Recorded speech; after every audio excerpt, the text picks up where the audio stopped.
Sadhguru, we as students stay away from our homes, from the familial, emotional comforts.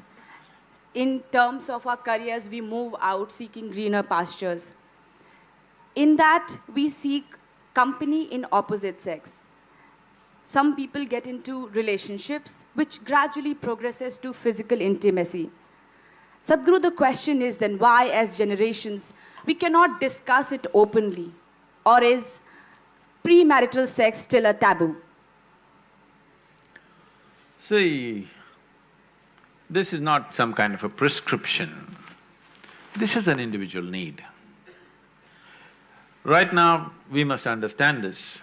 In this society, we handled human sexuality like this.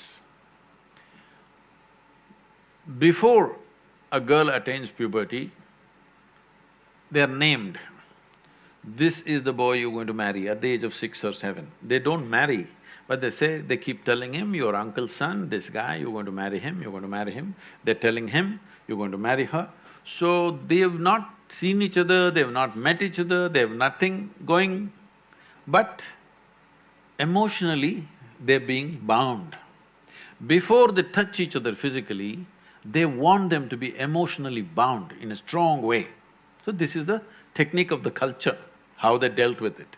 So when you become or attain to your puberty, when your body blossoms into certain possibilities, now your emotions are already with somebody. So you handle your body, you don't go wild because your emotions are already attached to somebody. So by the time they're 15, 16, the girl gets married. By the time they're 17, 18, the boy gets married. They get into agriculture or business or whatever, their activity. So one important aspect of the life of the youth is settled. One thing is emotion, another thing is a physical requirement. Both are settled at an early age. And of course, those days children came within a year or 2 years, so they got engaged and they got busy and life went on, all right? Today, our lives have changed because by the time you finish education, most people are minimum 24, 25 years of age. PhD means 35? I don't know what It depends how kind your professor is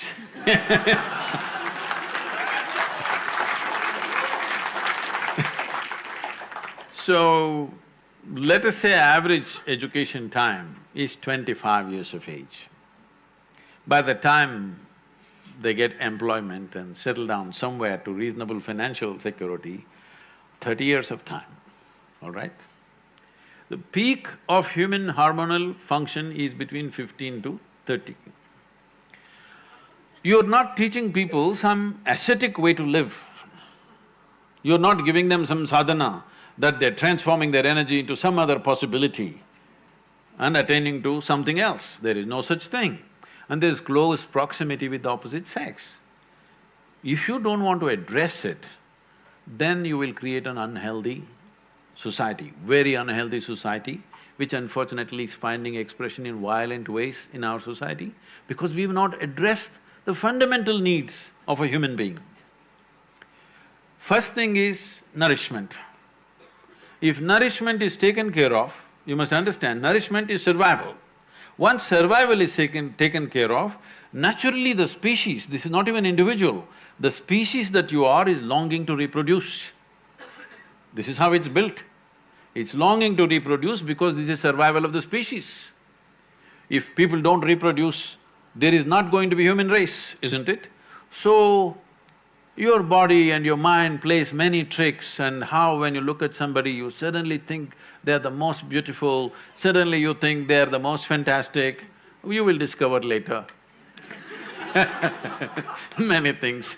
But initially, everything is clouded. See, I'm telling you, let's say you are 10, 12 years of age, you looked at people, they're quite normal. Suddenly you became 14, every little bump on somebody's body is a world by itself simply because your hormones begin to influence everything. In a way, your intelligence is hijacked by your hormones. Now, this is not to be judged as bad or good, this is a natural process. There may be a few people who will go beyond that. It's fantastic for them if they can go beyond that. They're not compulsive about it, they went beyond it, fantastic for that person. But you expect the whole society to go beyond it, you're just stupid. Such a thing doesn't happen. So, definitely the debate of when and how sexuality should happen has to come in. But now, we are still having a certain cultural aspects to us that we are an emotional lot. We are still an emotional lot. People suffer immensely when things happen without the needed emotions. A whole lot of people at least. There may be a few people who are above that, but a whole lot of people suffer. So, for our country, for our society, how to deal with this without causing a major disruption in the social structure is something that we must debate. You must do research on it, how to do it. Sadhguru, though I get a little hint of the answer of my question from your elaboration, but still I will ask it. I had this belief, or in fact maybe I was made to believe this whole concept of one life, one partner. But now when I see or observe, the whole monogamous relationships do not seem to be existing anymore. The whole idea of it is gone. What you think about it?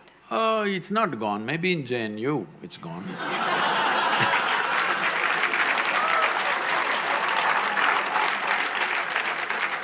In the rest of the world, it's not really gone. Even if you go to United States where there seems to be so much promiscuity, even there, when people marry, they believe it's for life. But of course, 2 years later, life gets over. That's another matter, but when they get married, they believe it's for life. That's why they invest in the diamonds. They think it's a lifetime investment. They're putting on that, but unfortunately, for all kinds of things, relationships go wrong. And one reason they go wrong so easily is because people are meeting much later in their life.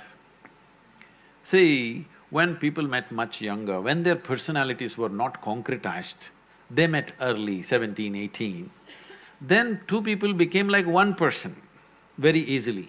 Now they're meeting at 30. Now both are concretized, two concrete blocks. But I'm seeing young people, if they marry, they hang on. If people marry over 50 years of age, they hang on because they have again softened up, concretized again.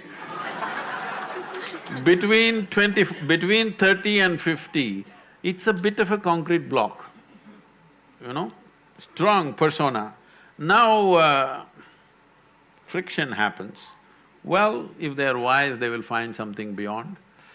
Well, monogamy and polygamy or whatever kind of gamy, if you want to see,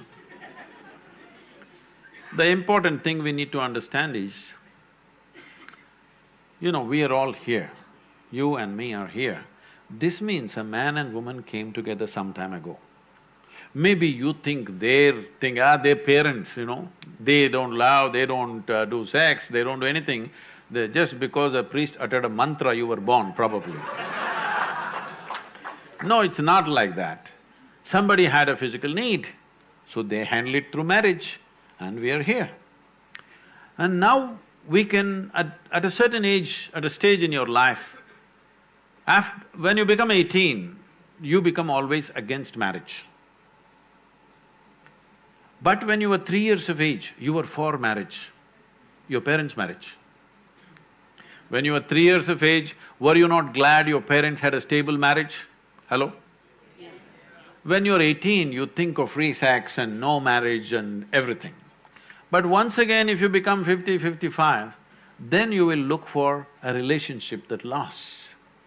So it is for you to consider, because it's your life, to consider whether you want to live a life where emotionally you're always looking out for somebody, or you settle it in a certain way so that you can use your intelligence and time to create something else. Your research, your work or whatever you're doing, if emotions and body are settled, actually, your ability to use your intelligence will be much better. Otherwise, every day you have to walk around to find somebody. No, I'm not making this thing because I feel so bad in United States. People I know, that thousands of people are involved with me now. People over 40, 45 years of age, women I'm saying, wonderful people. But they are all on this… these days they've all gone online. Otherwise they go sit in a bar and wait. Somebody needs to pick them up today. It's terrible. Tinder generation. I'm sorry? Tinder generation. Whatever you want to call it. But I think it's so pathetic when a woman at 45 should have been loved and respected in a proper atmosphere. Now she's sitting there looking for some strange guy to come her way, and she's going to make the judgment in the next 10 minutes when he buys her a drink or a dinner or something. This is tragic. This is tragic, that you will end up without any sense of dignity. This doesn't mean everybody will go that way, but you must think of the larger well-being. Before you break a social structure, you must think whether we can replace it with a better structure. At any point in our life, let everybody understand this, whether it's a social structure or a political structure or a psychological setup in the society, whatever, before we break it, we must think through whether we have a better alternative system. Without an alternative system, if you break the existing damn thing that's working reasonably well, then it'll go crazy.